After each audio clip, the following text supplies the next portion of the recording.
تو میرے پیارے پیارے اور معتکف اسلامی بھائیوں، آپ بھی نیت کریں انشاءاللہ ہماری نہ صرف جماعت کی ہم حفاظت کریں گے بلکہ تکبیر اولا کے ساتھ نماز ادا کریں گے۔ سب سے پہلی جو تکبیر کہی جاتی ہے، امام صاحب جو کہتے ہیں، یہ تکبیر اولا ہے۔ ہم اکیلے پڑھیں نماز تب بھی جو پہلی تکبیر کہیں گے یہ تکبیر اولا ہے۔ اس کو تکبیر تحریمہ بھی بولتے ہیں۔ تو تکبیر اولا بھی ہم کو امام کے ساتھ ملے تو اس کا طریقہ ذہن میں رکھیے گا۔ یہ نہیں کہ آپ امام سے بھی جلدی اپنے اللہ اکبر ختم کر لیں۔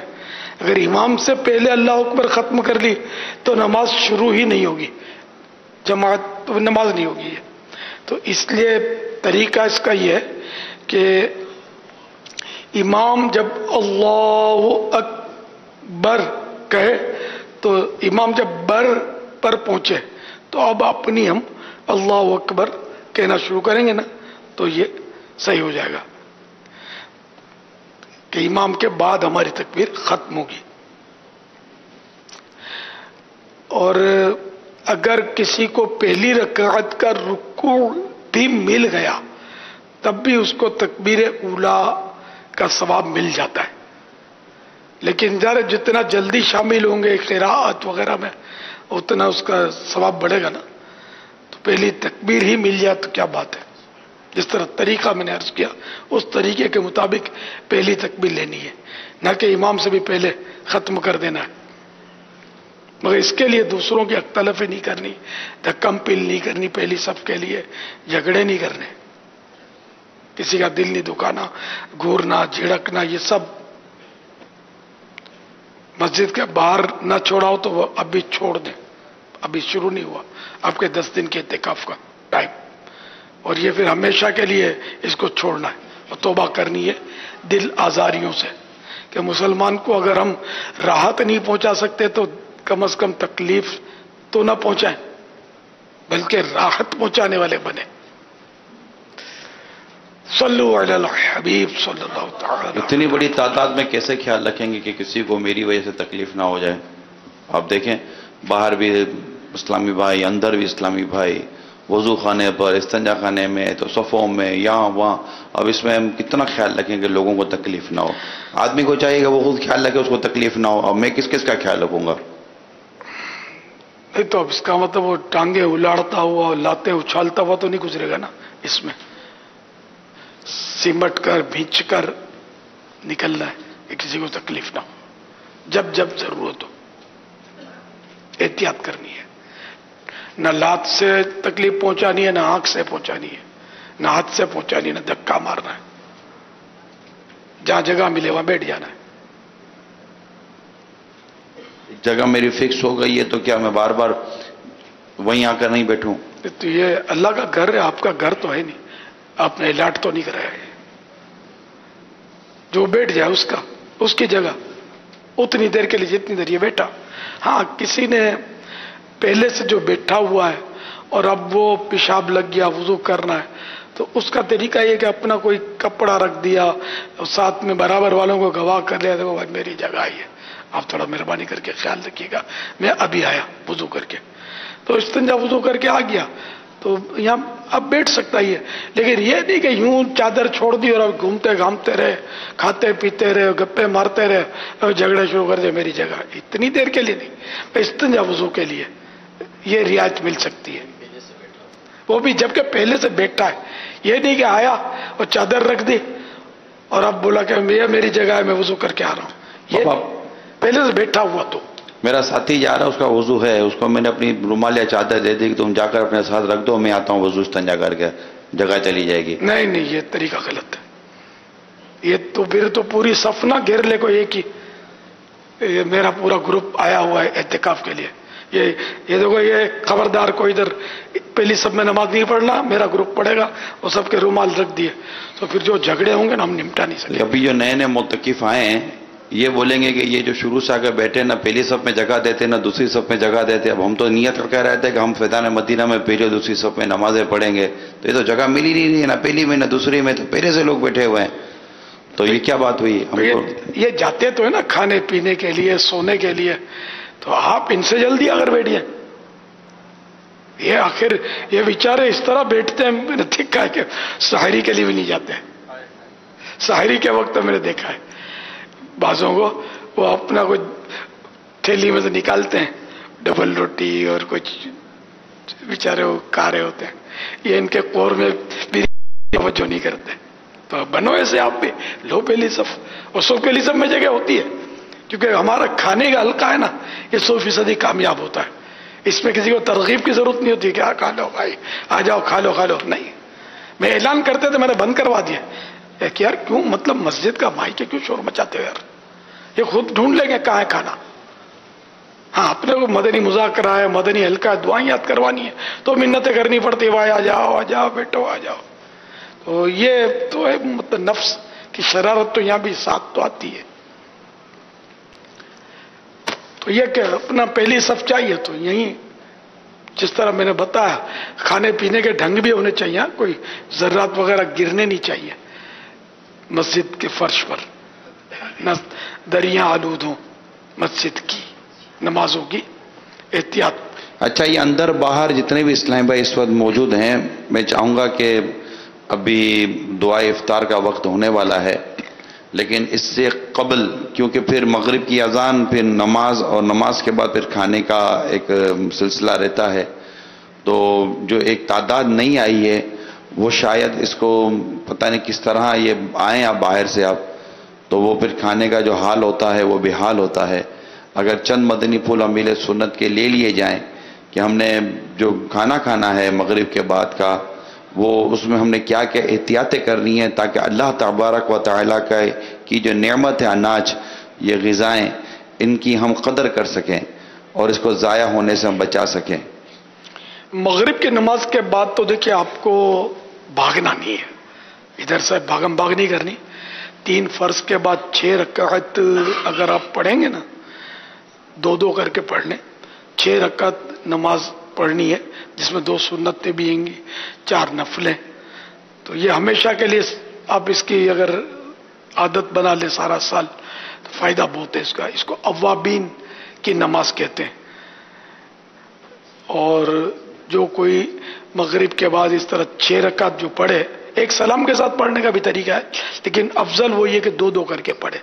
تو جو کوئی مغرب کے فرضوں کے بعد یہ 6 رکعتیں پڑھے اور بیچ میں کوئی بری بات نہ کرے تو 12 سال کی عبادت کا ثواب ملتا ہے. تو سارا ہی سال اس کی تو مطلب کرتے ہیں پڑھنے والے ماشاءاللہ، عاشقان رسول، دعوت اسلامی کے مدنی ماحول میں اس کی ترغیب ہے، پڑھنے والے پڑھتے ہیں الحمدللہ.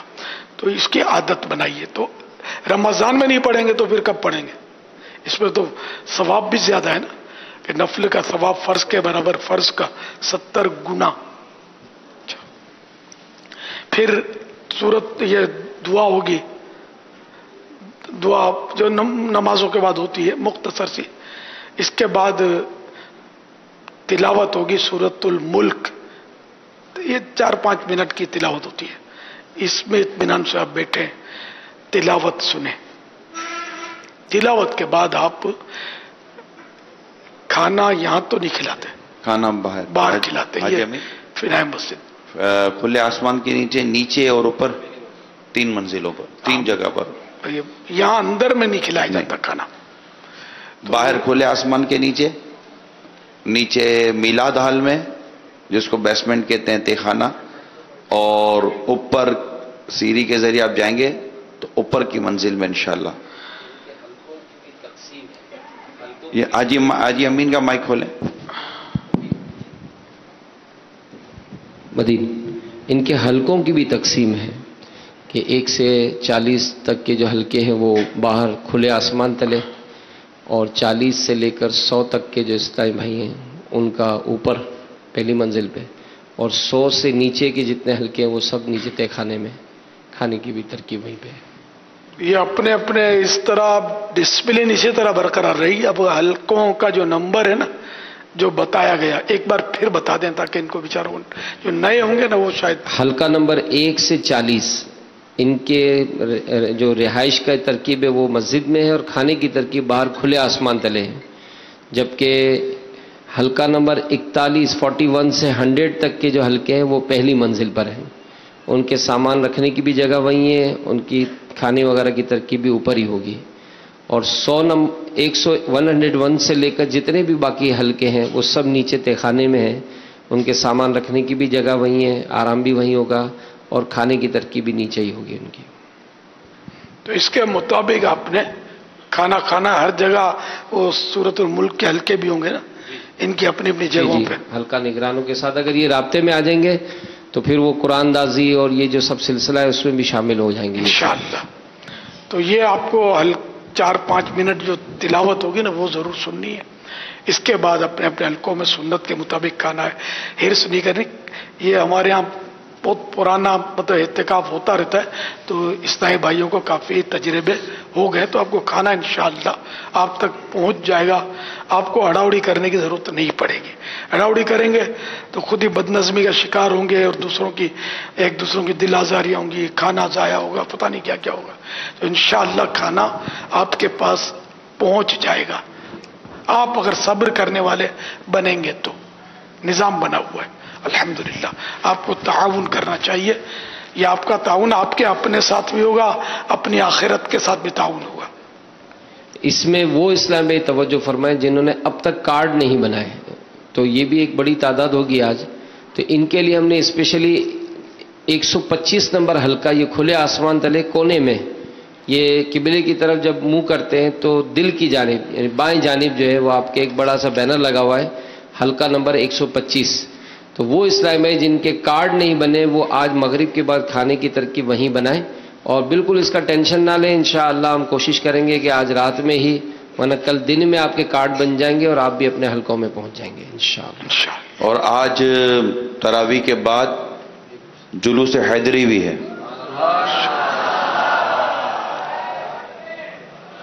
ہمارا نعرہ ہے، ہمارا نعرہ سن لیں، دعوت اسلامی کا نعرہ سن لیں، اور جو میں نعرہ اس وقت آپ کو بتا رہا ہوں انشاءاللہ اس نعرے کو ہم لگاتے رہیں گے۔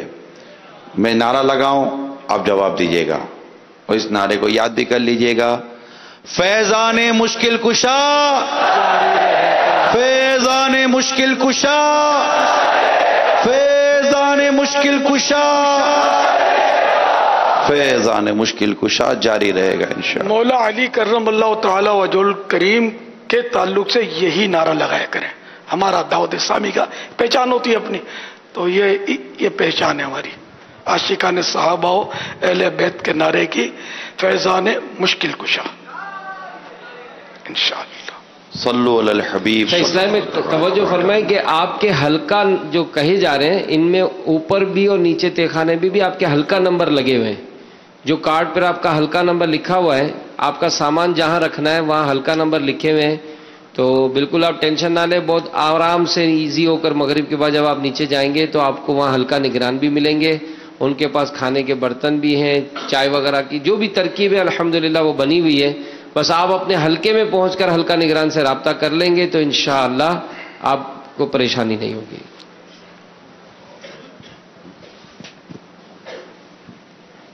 دعا افطار ہے، اور آج